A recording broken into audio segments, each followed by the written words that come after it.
Skeptics love to throw out a specific objection at the Gospel of John, and if you've done any online apologetics or even looked at my comment section lately, you've definitely run into it. It's called the Spider-Man fallacy. The logic goes something like this.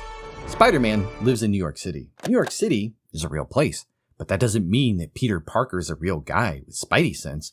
So when Christians point out that the Gospel of John gets historical details right, locations, distances, Jewish customs, the skeptic just says, cool story, bro. But just because John mentions real places doesn't mean that Jesus actually rose from the dead. Now, this is all very hilarious, but it hilariously misses the point. First of all, highly researched, realistic, historical fiction, as we know it today, didn't really exist yet. Ancient writers could produce romances, legends, and propaganda, but not modern-style historical novels filled with casual local detail for realism's sake. And when you compare John with many later apocryphal gospels, the contrast is super clear. They severely lack John's dense texture of geography, customs, social assumptions, and incidental first-century detail. Secondly, if our argument was, hey, John mentions Jerusalem exists, therefore everything in the book is 100% true, that would be a terrible argument. But nobody is saying that. Fiction often uses real settings, but here's where the skeptic's logic completely breaks down, and it exposes a massive double standard. Notice what happens the second a skeptic thinks that John gets a historical detail wrong.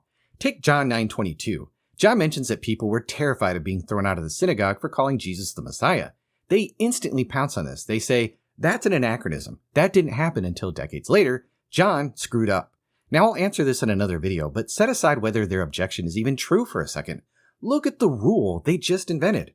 If John gets a detail wrong, it counts as massive evidence against him. But if John gets incredibly difficult, obscure historical details right, the skeptic says, that doesn't matter because Spider-Man. But evidence doesn't work that way. It cuts both ways. And the reality is, John gets an overwhelmingly amount of difficult facts right, as we've discussed already in this series of videos. He knows about the Pool of Bethesda having exactly 5 porticos, a detail confirmed by archaeology centuries later. He knows about the Pool of Siloam and Solomon's portico. He knows the exact distance from Bethany to Jerusalem is about 15 stadia. He knows the exact theological friction between Samaritans and Jews over Mount Gerizim. He knows about the water pouring and lampstand rituals for the Feast of Booths. And he knows about the legal custom of taking care of the poor during Passover. Now, why does this matter? Because John, he didn't have Google Maps. He didn't have ChatGPT, Wikipedia, digital archives, or searchable databases. In the ancient world, historical fiction wasn't a thing. Authors didn't spend months doing library research to make their fantasy books look more authentic for entertainment. Research was brutal. Libraries were rare. Books were rare scrolls, copied by hand, with no indexes or footnotes. More importantly, who in the world is John trying to impress? He's writing to a broad audience across the Roman Empire decades after Jerusalem was leveled by the Romans. Most of his readers had never been to Judea. They couldn't fact-check the layout of Bethesda or the distance to Bethany. If John is just fabricating a theological myth, adding these hyper-specific, obscure local details, that's a bizarre, pointless strategy. But it gets weirder. Skeptics also claim John is a master literary hoaxer because he creates obvious tensions with the 3 other Gospels, like where he places the cleansing of the temple or how he structures Jesus' speeches. So here is the dilemma we have to force the skeptic to answer.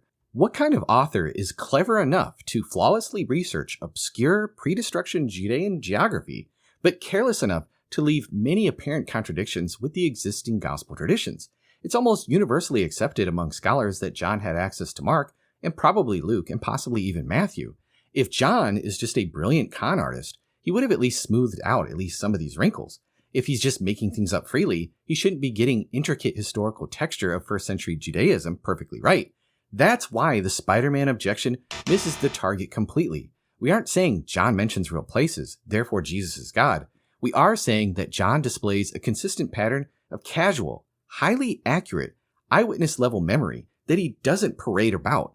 That pattern makes total sense if the author actually lived it, and it makes zero sense if this is just late-date theological fiction. So I hope this video has been helpful for you, and thank you again so much for watching.